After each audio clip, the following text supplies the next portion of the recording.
ಮಾತೃ ಸಂಸ್ಥೆಯ ಅಧ್ಯಕ್ಷರು ಮತ್ತು ಎಲ್ಲ ಪದಾಧಿಕಾರಿಗಳು ಬಾಂಬೆಗೆ ಹೋಗಿದ್ದರಿಂದ ಇವತ್ತು ತಡವಾಯಿತು. ಇವತ್ತಿನ ಈ ಮೀಟಿಂಗ್ನ ಮಾಡಿ ಒಂದು ತೀರ್ಮಾನಕ್ಕೆ ಬಂದು ಎಲ್ಲ ಅಂಗಸಂಸ್ಥೆಯ ಮುಖ್ಯಸ್ಥರನ್ನ ಕರೆದು ಮಾತಾಡಿಸ್ಬಿಟ್ಟು ಒಂದು ತೀರ್ಮಾನಕ್ಕೆ ಬರೋದಕ್ಕೆ ತಡವಾಯಿತು ಅನ್ನೋದನ್ನ ನಮಗೆ ಮೂಲಕ ಹೇಳ್ತಾ ಇದ್ದೀನಿ.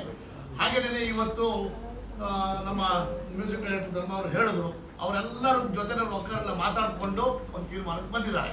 ಇನ್ನು ಸಂಘಟನೆಗಳು ಪ್ರತಿಯೊಂದು ಸಂಘಟನೆಯವರು ಕೂಡ ಕೊಟ್ಟಿರ್ತಕ್ಕಂಥ ಕಾಲದಲ್ಲಿ ಅವರು ಬೇಷರತ್ತ ಕ್ಷಮಾಯಾಚನೆ ಕೇಳಿದ್ರು ಕೂಡ ಅವ್ರಿಗೆ ಅವಕಾಶ ಮಾಡಿಕೊಡ್ಬಾರ್ದು ಅಂತಕ್ಕಂಥದ್ದನ್ನ ಅವರು ಲಿಖಿತ ರೂಪದಲ್ಲೇ ಕೂಡ ನಮಗೆ ಕೊಟ್ಟಿದ್ದಾರೆ. ನಿಷೇಧ ಏರ್ಲೇಬೇಕು, ಅದನ್ನ ಯಾವುದೇ ಕಾರಣಕ್ಕೂ ಬರಕ್ ಬಿಡಬಾರ್ದು ಅಂತ. ಇದಾದ ಮೇಲೆ ಇನ್ನೂ ಒಂದು ವಿಚಾರವನ್ನು ಕೊಟ್ಟಿದ್ದಾರೆ ನನಗೆ ಇವತ್ತು ಬೆಳಗ್ಗೆ. ಈಗ ಇದರಲ್ಲಿ ಇಲ್ಲಿ ಫ್ರೀಡಮ್ ಪಾರ್ಕ್ ಅಲ್ಲಿ ಒಂದು ಸಂಘಟನೆಯವರು ಪ್ರತಿಭಟನೆ ಮಾಡೋ ಟೈಮಲ್ಲಿ ಅಲ್ಲಿಗೆ ನಮ್ಮಿಬ್ಬರನ್ನು ಕೂಡ ಕರೆದಿದ್ರು. ನಾವು ಹೋಗಕ್ಕೆ ಸ್ವಲ್ಪ ತಡವಾಯಿತು.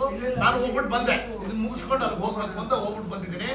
ಅವ್ರು ಏನ್ ಹೇಳ್ತಾರೆ, ಒಂದು ಎಚ್ಚರಿಕೆ ಗಂಟೆಯನ್ನ ಎಲ್ಲ ಪ್ರತಿಯೊಂದು ಕಾಲೇಜು ಮತ್ತೆ ಈ ಸಂಘ ಸಂಸ್ಥೆಯವ್ರಿಗೂ ಕೂಡ ನೀವು ಕಾಗದ ಬರೀರಿ. ಯಾವುದೇ ಕಾರಣಕ್ಕೂ ಅವರು ಇಲ್ಲಿ ಹಾಡುಗಳು ಹೇಳೋದು ಬಿಟ್ಟು, ಚಿತ್ರಗಳಲ್ಲಿ ಹಾಡು ಹೇಳೋದನ್ನ ಬಿಟ್ಟು ಬೇರೆ ಇನ್ಯಾವುದೋ ಇವೆಂಟ್ ಬಂದ್ರಲ್ಲ ಮೊನ್ನೆ, ಆ ಥರ ಇವೆಂಟ್ಗಳಿಗೂ ಕೂಡ ಅವ್ರು ಬರಬಾರ್ದು ಅಂತಕ್ಕಂಥ ಒಂದು ಒತ್ತಡವನ್ನ ಕರೀಲೇಬಾರದು ಅನ್ನೋದನ್ನ ನೀವು ಪೊಲೀಸ್ ಕಮಿಷನರ್ಗೆ ಒಂದು ಕಾಗದವನ್ನ ಕೊಟ್ಟು, ಹಾಗೆ ಸರ್ಕಾರಕ್ಕೂ ಕೂಡ ಒಂದು ಕಾಗದವನ್ನ ಕೊಟ್ಟು, ಎಷ್ಟೋ ಸರಿ ಸರ್ಕಾರದವರು ಕೂಡ ಕರೆದಿದ್ದಾರೆ ಕೆಲವು ಇವೆಂಟ್ಗಳಲ್ಲಿ, ಸರ್ಕಾರನೂ ಕೂಡ ಕರೆದಿದೆ. ಸರ್ಕಾರಕ್ಕೆ ಮನದಟ್ಟಾಗ ಹಾಗೆ ತಾವು ಕಾಗದವನ್ನ ಬರೆದು ಯಾವುದೇ ಕಾರಣಕ್ಕೂ ಅವರು ಕರ್ನಾಟಕದಲ್ಲಿ ಬರಬಾರ್ದು, ಸಿನಿಮಾಗಳಷ್ಟೇ ಅಲ್ಲ ಪ್ರೈವೇಟ್ ಈವೆಂಟ್ ಅಲ್ಲೂ ಕೂಡ ಅವರು ಹಾಡುಗಳನ್ನ ಹಾಡಿಸಬಾರ್ದು ಅನ್ನೋದನ್ನ ನಮ್ಮ ಮೇಲೆ ಒತ್ತಡ ತಂದಿದ್ದಾರೆ. ಸೊ ಆ ಒತ್ತಡಕ್ಕೆ ಇವತ್ತು ನಾವು ಅದೇ ಹೇಳಿದ ತಡ ಆಯ್ತು, ಎಲ್ಲರೂ ಕೂರಿಸ್ಕೊಂಡು ಮಾತಾಡ್ಕೊಂಡಿದ್ದೀವಿ. ಮತ್ತೆ ಹಾಗೇನೆ ಆಡಿಯೋ ಕಂಪನಿಯವ್ರ ಜೊತೆಗಳು ಕೂಡ ಆಲ್ರೆಡಿ ಲಹರಿ ವೇಲು ಅವರು ಮಾತಾಡಿದ್ದಾರೆ. ಇನ್ನು ಬಹಳಷ್ಟು ಜನ ಆಡಿಯೋ ಕಂಪನಿಯವ್ರ ಜೊತೆಗಳು ಕೂಡ ಮಾತಾಡ್ತಾ ಇದ್ದೀವಿ. ಅವರು ನೀವು ಏನು ಅಂತಿಮವಾಗಿ ತೀರ್ಮಾನ ತಗೋತೀರೋ ಆ ತೀರ್ಮಾನಕ್ಕೆ ನಾವು ಬದ್ಧರಾಗಿರ್ತೀವಿ ಅಂತಕ್ಕಂಥದ್ದನ್ನ ದೂರವಾಣಿ ಮೂಲಕ ನಮ್ಮ ಕಾರ್ಯದರ್ಶಿಗಳು ಮತ್ತೆ ನಮ್ಮ ಅಧ್ಯಕ್ಷರ ಜೊತೆ ಮಾತಾಡಿದ್ದಾರೆ. ನನ್ನ ಜೊತೆಲೂ ಕೂಡ ತುಂಬಾ ಜನ ಮಾತಾಡಿದರು. ಸೊ ಇವತ್ತಿನ ತೀರ್ಮಾನದ ಪ್ರಕಾರ ಇನ್ನು ಯಾವುದೇ ಕಾರಣಕ್ಕೂ ಅವರು ಬೇಷರತ್ತು ಕ್ಷಮೆ ಕೇಳುವ ತನಕ ಯಾರೂ ಕೂಡ ಅವರ ಜೊತೆಯಲ್ಲಿ ಯಾವುದೇ ರೀತಿಯಾದಂತಹ ಸಂಪರ್ಕಗಳನ್ನು ಕೂಡ ಇಟ್ಕೊಳ್ಳಲ್ಲ. ಹಾಗೇನೆ ಮುಂದೆ ಅವರು ಬೇಷರತ್ತು ಕ್ಷಮೆ ಯಾಚನೆ ಮಾಡಾದ ಮೇಲೆ ಏನು ಅನ್ನೋ ಒಂದು ಪ್ರಶ್ನೆ ಬಂದ್ರೆ, ಇಲ್ಲಿ ತುಂಬಾ ಇಂಪಾರ್ಟೆಂಟ್ ವಿಷಯ ಇರೋದು, ಅವ್ರು ಕ್ಷಮೆ ಕೇಳ್ಬೇಕಾಗಿದ್ರೆ ಮೊನ್ನೆ ವಿಡಿಯೋದಲ್ಲಿ ಕೇಳ್ಬೇಕಾಗಿತ್ತು. ಅಷ್ಟು ಅಂದ್ರೆ ಅವ್ರಿಗೆ ಜ್ಞಾನ ಇದ್ದಿದ್ರೆ.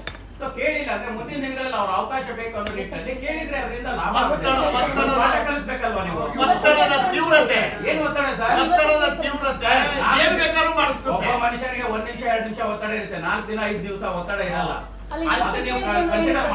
ಸರ್ ಈಗ ಒಂದು ಇವತ್ತಿನ ಒಂದು ತೀರ್ಮಾನ ಒಂದು ಹಂತದ ತೀರ್ಮಾನ ಆಗಿದೆ ಸರ್. ಅಲ್ಲ ಇದು ಏನ್ ಮಾಡಬೇಕು ಅನ್ನೋ ರೀತಿ ತೀರ್ಮಾನ ಆಗುತ್ತಿದ್ದು. ಕ್ಷಮೆ ಕೇಳ್ತಾರೆ ಯಾರು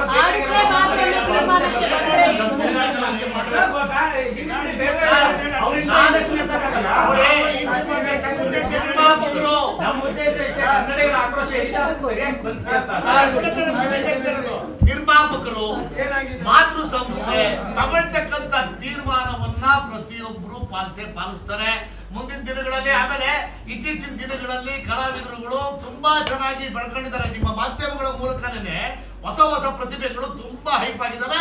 ನಾವು ಮ್ಯೂಸಿಕ್ ಡೈರೆಕ್ಟರ್ಗಳ ಜೊತೆ ನಾನು ಮಾತಾಡಿದಂಥ ಸಂದರ್ಭದಲ್ಲಿ ಅವ್ರಿಗೆ ಈಕ್ವಲೆಂಟ್ ಇನ್ ಯಾರಿದ್ದಾರೆ ಅನ್ನತಕ್ಕಂಥದ್ದು ಶೋಧನೆಯೂ ಆಲ್ರೆಡಿ ಒಂದು ವಾರದಿಂದ ನಡೀತಾ ಇದೆ. ಸೊ ಇದನ್ನ ಅವ್ರು ಹೇಳಲಿಲ್ಲ, ನಾನು ಹೇಳ್ತಾ ಇದ್ದೀನಿ ಅಷ್ಟೇ. ಯಾವುದೇ ಕಾರಣಕ್ಕೂ ಮಾಡಲ್ಲ. ಕನ್ನಡ ಚಿತ್ರರಂಗಕ್ಕೆ ಮತ್ತೆ ಯಾವಾಗ ಅಂತ ಮುಂದಿನ ದಿನಗಳಲ್ಲಿ ಅಂದ್ರೆ 3 ತಿಂಗಳ ಆಗ್ಬೋದು 6 ತಿಂಗಳ as it is non cooperation madam.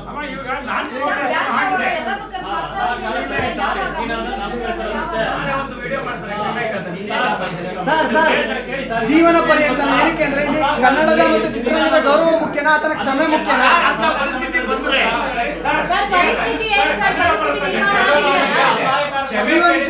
ಜೀವನ ಪರ್ಯಂತ ಕರ್ನಾಟಕದಲ್ಲಿ ಏನು ಮಾಡಕ್ಕಾಗಲ್ಲ. ಅಸಹಕಾರ ಕೊಡಬೇಕು ಅಂದ್ರೆ ಅಸಹಕಾರ ಅಂದ್ರೆ ಒಂದು ಅವಧಿಯನ್ನು ಕೊಡಬೇಕು. ಪಾಠ ಕೇಳಿದಂಗೆ ಸರ್ ಒಂದ್ ನಿಮಿಷ ಅಸಹಕಾರ ಬಂದು ಬ್ಯಾನ್ ಅನ್ನೋದೇನು ಎಲ್ಲ ಒಂದೇ. ಆದ್ರೆ ಈ ಸ್ಥಳದಲ್ಲಿ ಕೂತಿರ್ತಕ್ಕಂಥವ್ರು ಬ್ಯಾನ್ ಅನ್ನೋ ಪದಗಳನ್ನ ಬಳಸೋದಕ್ಕೆ ಅಧಿಕಾರ ಇರ್ತಕ್ಕಂಥದ್ದು ಕಾನೂನಿಗೆ ಮಾತ್ರ. ಯಾವುದೇ ಒಬ್ಬ ಸಂಘಟನೆಗಾಗಲಿ ಸಂಸ್ಥೆಗಳಿಗಾಗಲಿ ದಯಮಾಡಿ ಕ್ಷಮಿಸಿ ಸರ್. ಅಸಹಕಾರ ಅಂದ್ರೆ it is nothing but A ban. Sir ban ಅಸಹಕಾರ ಪ್ರಶ್ನೆ ಮುಗೀತು. ನೀವು ಅಸಹಕಾರ ತೋರಿಸಿ ಇದನ್ನ ಒಪ್ತೀವಿ. ನಮ್ಮ ಉದ್ದೇಶ ಇಷ್ಟೇನೆ, ಒಂದ್ ಕ್ಷಮೆ ಕೇಳ್ಬಿಟ್ರೆ ಹಂಗಾರೆ ಮತ್ತೆ ಏನ್ ಲಾಭ? ಮುಂದೆ ಹಿಂಗ ಎಲ್ಲ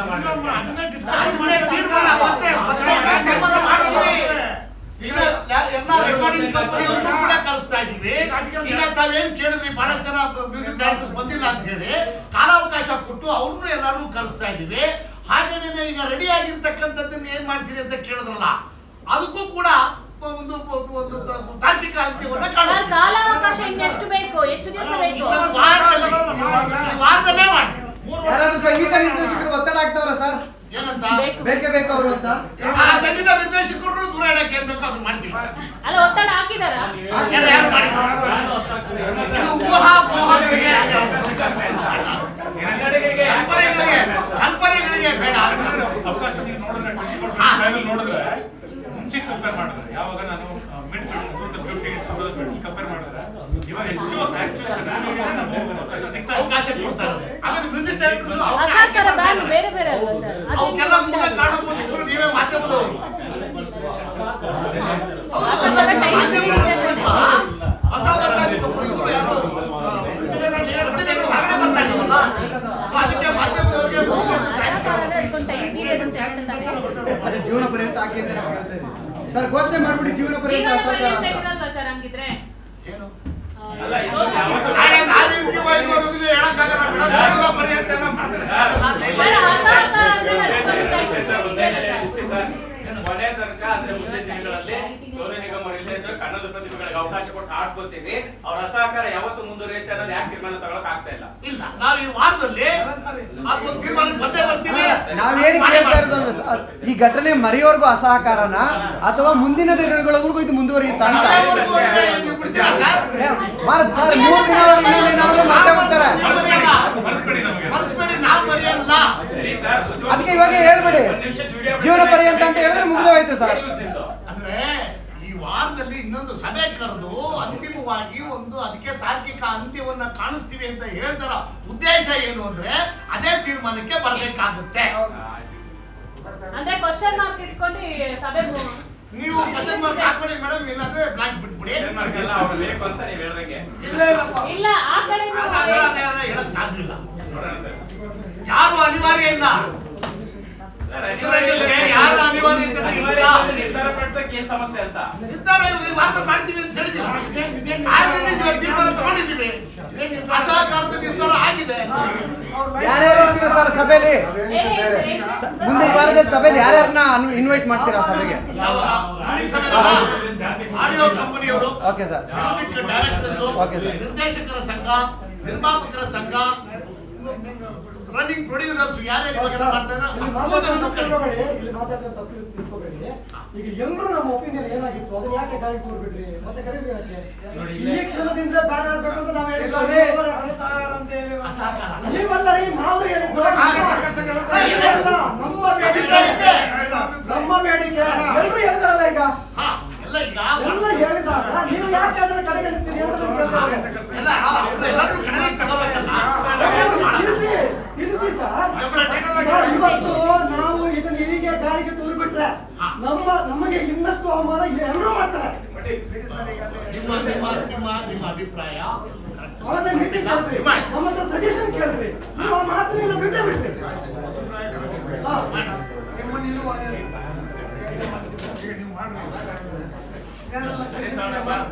ಓಕೆ ಅಣ್ಣ, ನಿರ್ದೇಶಕರ ಸಂಘ ಬ್ಯಾನ್ ಮಾಡಿ ಅಂತ ಹೇಳ್ತಾರೆ, ನೀವು ಮಾಡ್ತಾ ಇದ್ದೀರಿ. ಅಭಿಪ್ರಾಯ ತಗೊಂಡಿದ್ದೀವಿ.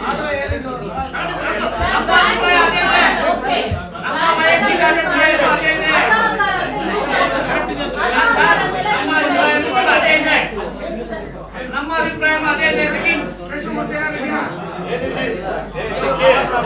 ಸರ್ ಅದ್ರ ಜೊತೆಗೆ ಇನ್ನೊಂದು ಕೊನೆ ನಮ್ದು ಕನ್ನಡ ಹಾಡುಗಳನ್ನ ಮಾತ್ರ ನಾವು ಬ್ಯಾನ್ ಮಾಡಿದೀವಿ ಅಂತ ಹೇಳಿದ್ರಲ್ವಾ, ಒಂದು ವೇಳೆ ಸೋನು ನಿಗಮ್ ಹಾಡಿರುವಂತ ಬೇರೆ ಭಾಷೆಯ ಸಿನಿಮಾಗಳು ಕನ್ನಡದಲ್ಲಿ ರಿಲೀಸ್ ಆಗೋದಕ್ಕೆ ಅವಕಾಶ ಕೊಡ್ತೀರಾ?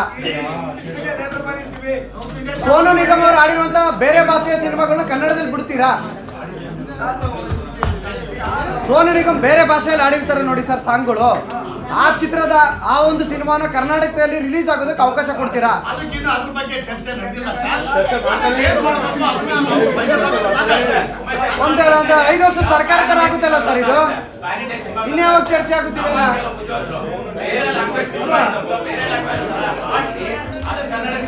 ಈ ಚರ್ಚೆ ಎಲ್ಲ ಇದ್ರೆ ಬ್ಯಾನ್ ಆಗೋದು.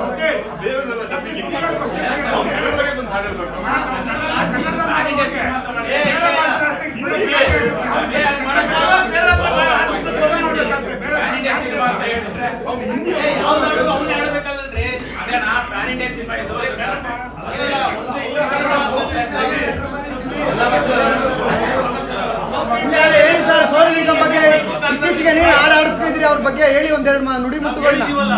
ಸರ್ ನಾವ್ ಹೇಳಿದ್ವಿ ಮಾಡಿಸ್ಕೊಳ್ಳ ಅಂತ. ನಾನು ನನ್ನ ಇನ್ನು ಮುಂದೆ ಅವತ್ತು ಆಡ್ಸಲ್ಲ. ನೋಡಿ ಸರ್, ನಿರ್ಧಾರ ಹೇಳ್ತಾರಲ್ಲ, ನೀವು ನಿರ್ಧಾರ ಮಾಡ್ತಾ ಇಲ್ಲ ಸರ್, ವಾಣಿಜ್ಯ ಮಂಡಳಿ ನಿರ್ಧಾರ ಮಾಡ್ತಾ ಇಲ್ಲ. ಸಂಘನೂ ಕೂಡ ತೀರ್ಮಾನ ತಗೊಂಡಿದೆ. ಹೌದು, ಹೌದು, ನಾವು ಇವತ್ತಿಂದ ಬ್ಯಾನ್ ಮಾಡ್ತೀವಿ ಅಂತ ಹೇಳಿ. ಒಂದು ಸಿನಿಮಾಗೆ ಸರ್ ಡೈರೆಕ್ಟರ್ ಪ್ರೊಡ್ಯೂಸರ್ ಸುಪ್ರೀಮೋ. ನಿರ್ದೇಶಕರೇ ಬೇಡ ಅಂದ್ರೆ ನಾವೇನ್ ಸರ್ ನಡೆಸಲ್ಲ, ಅವ್ರ ಜೊತೆ ನಾವಿರ್ತೀವಿ.